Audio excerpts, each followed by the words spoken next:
Whether you're looking for answers to specific life questions or simply hoping to become the best version of you possible, welcome to the Mental Breakdown and Psychreg podcast, where we offer insight, information, and strategies based upon research and years of practice as psychologists. So sit back, have a listen, and get connected with our hosts, Dr. Berney Wilkinson and Dr. Richard Marshall. Welcome back. So today we're going to start getting into some of the issues and concerns and thoughts that we have about this crisis. Is that fair to say? Crisis? Trauma, yeah. Yeah, right. Of mass shootings and school shootings and things. And as we mentioned in yesterday's podcast, there are a lot of issues associated with this phenomenon. Right. Every time one of these mass shootings occur, and they occur fairly regularly now. Much more regularly than I think people think. Right. Because most of them don't get reported. Right. There are hundreds of these every year, but only a few get reported. The most outstanding, I guess. And we're going to talk about that later in the week. But yes, these sadly recurring traumas. And every time one occurs, you have the same vocabulary gets repeated. The same words come up. Our thoughts and prayers are with the victims. Right. We have to have more gun control. We have to make places more safer. So it's these same sort of buzzwords that seem to percolate to the surface each time one of these things happen. The vocabulary remains the same, and so does the inaction. Right. And I think that's what this particular one has a different feel. And I don't know whether it's because we're in Florida and we're closer to it, but we were close to the Pulse nightclub shooting. Right. We're closer, in fact. It was in Orlando. This is somehow has a different feel to it. People are using a little different vocabulary. It's a little more anger. There's a little more impatience because nothing is being done. Right. So it's the same vocabulary, but I think people are raising the question: why is nothing being done about this? Right. Okay. Yeah, and so as we promised, we're going to sort of highlight a different issue each day. And we're starting out the discussion with the phrase gun control. Right. That's one of those words. Shutter quotes for gun control. We have to have more gun control. Every time this happens, people talk about having gun control. Right. So we want to talk about, this is one of, we said yesterday, it's a complex issue. And there are many facets, many aspects of this that have to be explored. One of those aspects of this problem is gun control. Right. Yeah. So we're gonna spend some time, a few minutes, talking about that. But I think that many of you who listen to the podcast may be a little bit surprised in the direction that we're going to go with it, because, to be honest, the conversation about gun control, is, based upon history, fruitless. It doesn't get us anywhere. No. And it's a, you used the phrase buzzword a few minutes ago. It is very much so a buzzword, because what we do is we make these statements about gun control, but there's a reality that we're resisting. And the reality is that we're not going to get rid of all the guns. That we're not going to, there's not going to be a ban on all guns. No. There's not going to be a law that says that everybody should have a gun. Those two extremes are not going to happen. Yeah, I don't think we're going to see a time when everybody has a gun. Right. Where we just walk around like it's the Wild West. Right. And everybody has a holster strapped to their hip. That's not going to happen. We are not going to arm 300 million, 100 million people. We're not going to arm teachers. Right. I don't think that's realistic. Right. Okay. Nor do I think it's realistic to get rid of guns. Prohibition has never worked. Right. No matter what we prohibit, whether it's alcohol or we prohibit marijuana. Right. Is it effective? No. Okay. Right. So we can't even do research on marijuana because of the classification of it. But yet you go into any high school, you go into any. If you want marijuana, just let any kid know they can. Every teenager in the country knows where to get it. Yeah. So these prohibitions don't work, and they're not going to work with guns any more than they work with marijuana, methamphetamine, alcohol, or anything else. Right. You know, we have prohibitions against teenagers smoking. Right. The teenagers smoke. Right. There's always a way Right. to find it. Yeah. So it's not going to be any different. So the extreme of we shouldn't have guns is a non-starter. I mean, that's Right. not going anywhere. And the other extreme, everybody should have guns, is a non-starter. Right. That's not going to happen.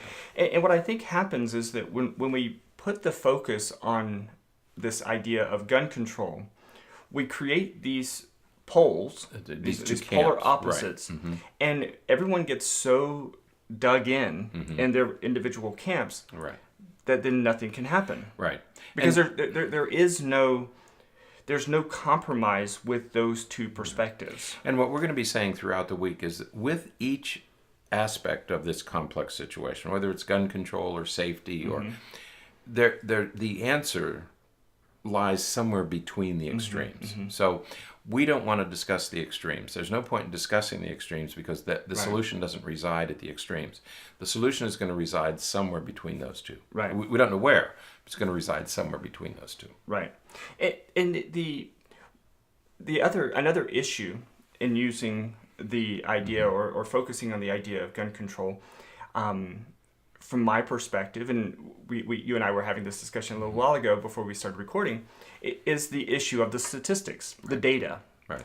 And what is frustrating as researchers, we've conducted a lot of research during our times at the university. And we respect the process. Right. As trained scientists, right. we respect the research process. Right. But the concern is that when we just look at statistics and we don't, it's difficult to extrapolate certain things from statistics because statistics are, by their very nature, limited. Especially when you're researching humans. Right. If you're growing crops, you can control things. Right. If you're raising animals, you can control things. Right. But when you're working with humans, there are certain things you simply can't control. Right. So as we think about statistics and research, oftentimes, just as a quick example, we're usually talking about aggregate data. Right. Okay. Average data. Right. You Right. put So everything into a bin and... Right. You're taking thousands of examples, you're putting it together, and you're saying, oh, this tends to happen or that tends to happen. And and that data, those statistics talk about the general trend, Right. but it doesn't talk about any specific person. Right. So you could have a person that has all the risk factors, but never do anything. Never does anything. You could have another person that has none of the risk factors, and then they will do something. Shoots up a mall. Or Las Vegas. Right. He had none, as far as we know. As far as we know. Just because nobody knew him. Right. He was never under the mental health or physical health system. So he never came to anybody's attention. Right. There were no warning signs. Right. Yeah, so the statistics are very difficult to interpret. And we have, situations, and I'm sure that any of you who have been in a conversation with somebody at work or anywhere else about this whole gun control issue, depending on which camp they're in, they can use very similar data, very similar statistics to make their point to demonstrate their camp. And it's, again, opposite camps, basically. I ran into a wonderful study recently, and it said there's a correlation between the number of guns and the number of mass shootings. Right. The more guns you have, the more mass shootings you have. Right. It's probably true. However, there are some countries that have as many guns. Country A has as many guns as country B, but they have no mass shootings. Right. So that's a good example of those statistics that, there's some correlation, but we don't know exactly what it is because you can use the same data to prove 2 points. Right. Okay. Yeah. And it's not that one's wrong. It's just that we don't know. Right. And you see this done time and time and time again because, in the 1950s, there were more guns in more houses, or there were guns in more houses. There were more gun owners right. per capita right. in the 50s than there are today. Right. And there were fewer mass shootings in the 50s. And so one camp will look at that and say, oh, well, that's why we didn't have as many mass shootings because more people own guns. Right. But what's going on now is that while there are fewer gun owners now... The number of gun owners has gone down. Right. The number of guns have exponentially increased. And so each gun owner owns many more guns than they did in the 1950s. And so there's more guns in the community now than there were. And so, again, you're looking at the same data, but you're going to interpret it very differently because, of course, the folks who say that we should get rid of guns are going to say, yeah, but look how many more guns are out there. And so if we didn't have so many guns out there, we wouldn't have as many mass shootings. So, again, and I love data. I love statistics. I love looking at that so that we can sort of make some impressions and create some ideas and strategies for dealing with these things. But when it comes to dealing with humans and when it comes to this particular issue, it's not going to get us where we're trying to go. That's right. And there's another reason. The data are not very good. I mean, when you and I look at these studies, that's exactly what we came up with. I showed you a study yesterday, and you looked at it and said, yeah, but look at all this. The data are incomplete. The data are flawed. And one of the reasons they're flawed is because in the United States of America, we're not allowed to do research on this topic. You mentioned earlier, we're not allowed to do research on marijuana because it's a Schedule 2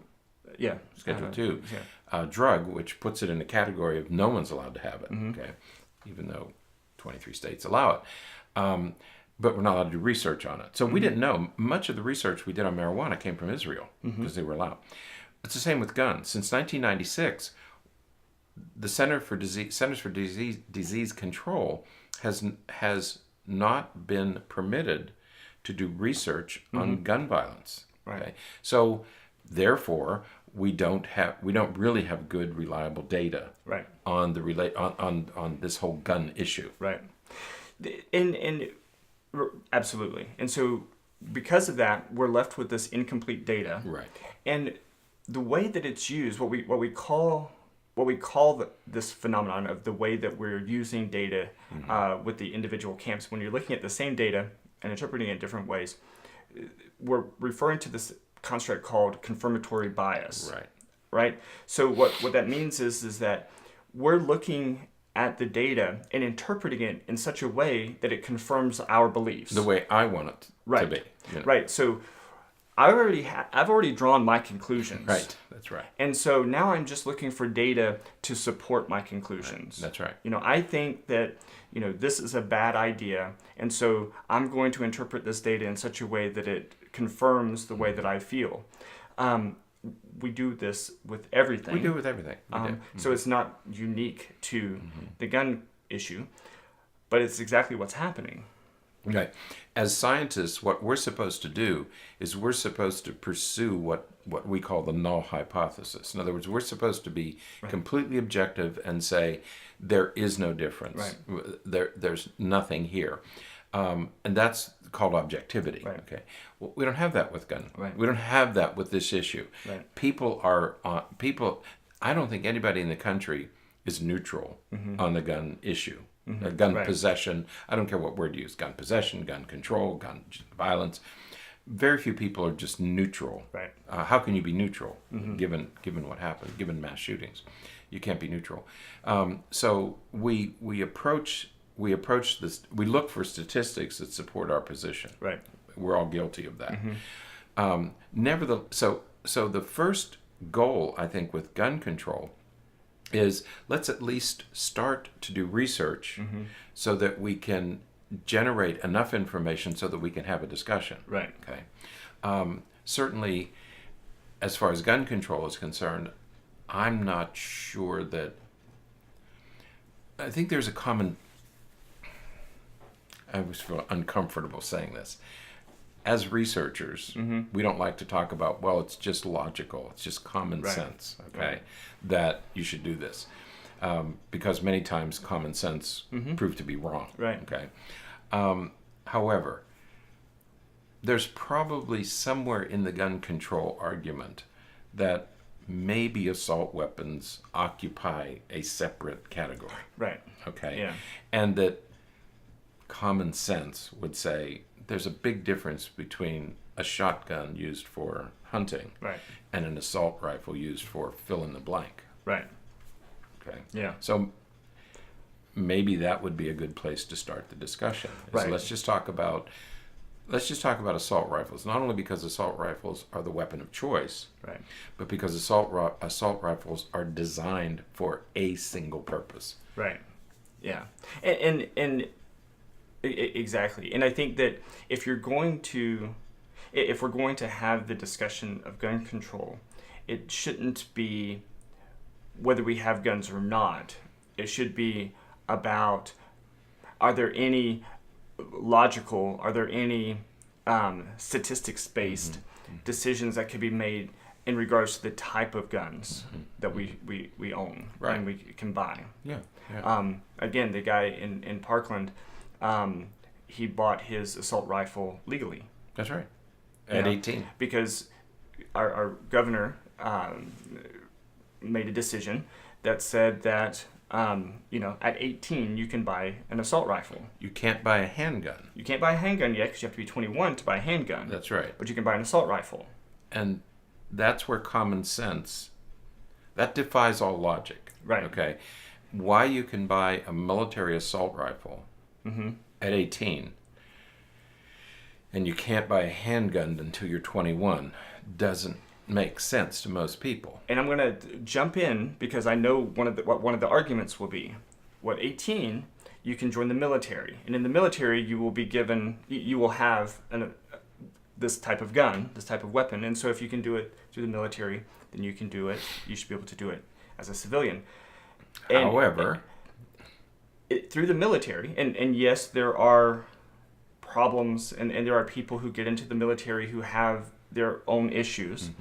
But by and large, people who go into the military go through a tremendous amount of training before they are just allowed to have such a weapon at home. I mean, they go through basic training, and they go through all of that. It's very intensive, and they leave with an appreciation and understanding of these weapons that an 18-year-old doesn't have when he just decides to order one or purchase one at a gun shop. They get one at some local store or at a gun show, and they go out in the woods and start shooting things. Right.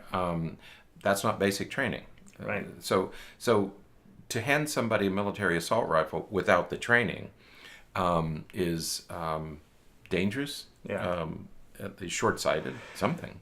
Well, in the very least, it deserves the logical sort of civilized conversation about whether or not that should happen. Right. And again, because what we do when we start the idea, I'm sure that people, when they saw the title of this podcast, gun control, their heartbeat already started to increase, and they already started to have their own views, and they were preparing to disagree or agree with what they anticipated us to say. Right. And again, you have to, for us to have a discussion, you can't do that. Right. You have to be willing to listen to both sides. Right. There will be listeners who when they hear us say, you can't ban all guns, they're immediately going to be turned off. Well, they're going to be angry. Right. And they're going to say, well, I don't want to listen to this. They're this and they're that.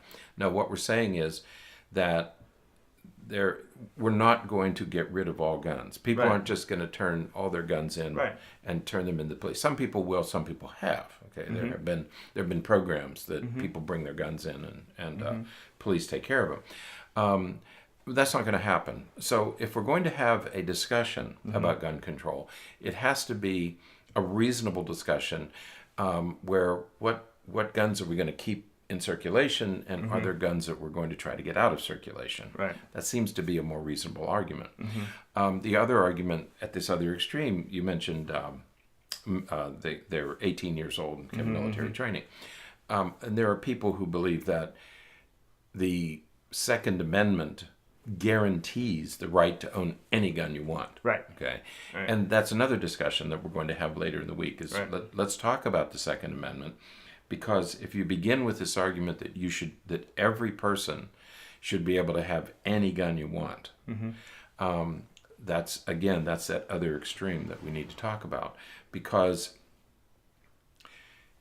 how do you decide who shouldn't have one? And the NRA, National Rifle Association, has to become part of that discussion. Right. If everybody in the country has some fundamental right to have a weapon, are there any individuals that you're going to exclude from that right? Right. I mean, where do you draw? There are people in every state who are not permitted to drive a car. The state reserves that right. Right. Are there people who shouldn't own a gun? Right. Where's the difference? Right. You have to have a license to drive a car. You and I have to have a license to practice what we do. Right. Okay. So there are physicians, dentists, lawyers, all have to be licensed. So these are privileges that we have.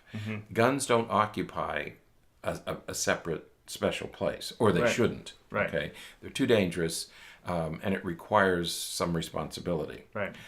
So I would ask the NRA to say, is there anyone who shouldn't own a gun? Right. And are there individuals who shouldn't own assault rifles? And that's a discussion that they need to be a part of. Right. Yeah. Because to get to a conclusion, everyone needs to be involved in the conversation. That's right. Those who are supportive of having guns and those who are not. That's right. And we have to be able to have a discussion, and a discussion works from the premise that I'm going to present my perspective and facts and everything. You present yours, and let's have again, I'm going to use the word civilized again, though it doesn't always have a place in this discussion, but a civilized conversation with critical thinking and with reason and with understanding and with the idea that for us to get to a solution, we have to find some common ground. That's right. And there's this famous line from the NRA that people use, guns don't kill people, people kill people. Or the only way to stop a bad guy with a gun is to have a good guy with a gun. Well, guns are used to kill people. So, yeah, they are. Guns do kill people. Right. People with guns kill people. Well, and to me, the even if we wanted to say, you're right, guns don't kill people, people kill people, then let's have a discussion about who we're allowing to have a gun. That's right. That goes back to that question. So, okay, NRA, you tell me who shouldn't have one. Right. Okay. If it's only certain kinds of people. Right. You tell us as psychologists, how do we differentiate? Right. Don't ask us to do. I mean, you're asking us to do something. You tell us who shouldn't have one, and we'll find those people. Right. Yeah. You can't ask us to do it, and then when we do it, say, "Oh no, but you can't keep the guns out of it." Because that's exactly what happened at the beginning of the Trump administration, when we said there are certain people who are incompetent. They can't even fill out their Social Security papers. They can't take care of bank accounts. And the Obama administration said these people shouldn't own guns. Okay, if they can't do this. And President Trump signed a resolution 10 days after entering the White House that said, no, we don't have to do that.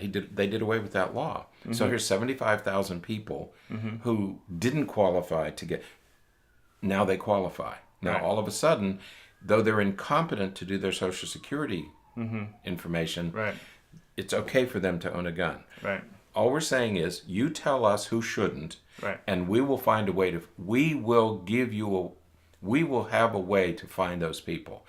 Just tell me who they are. Who shouldn't have it? Is there anybody in this country who shouldn't have an assault rifle? And don't say, yes, somebody who's mentally ill. Right. That's not going to, I can tell you right now, that's not going to do it, because there are people with mental illness, and having a gun is not going to change anything. Right. Right. Yeah. What were we talking about the other day? Somebody, different kinds of mental illness has nothing to do with gun ownership. Right. Yeah. I mean. Yeah. I mean, 50% of the population will qualify at some point in their life as having a mental illness, right. according to the new DSM. Right. So we certainly don't want to use that as our measuring tool. So and also, back to statistics. As it turns out, it has been discovered that of these mass shootings, only 7.5%, about 8% of them, were done by people with a mental illness. Right. And so, let's be, Yeah. if you say those who are mentally ill, well, we're talking about less than 10%. Right. What about the other 92% Right. of these shootings? How do we identify those people? Right. How do we identify the Las Vegas shooter, Right. who had no history? So, but let's do that. I Right. challenge the NRA or anybody else who's listening to this. You tell us who shouldn't own an assault rifle. Who would you eliminate? Right.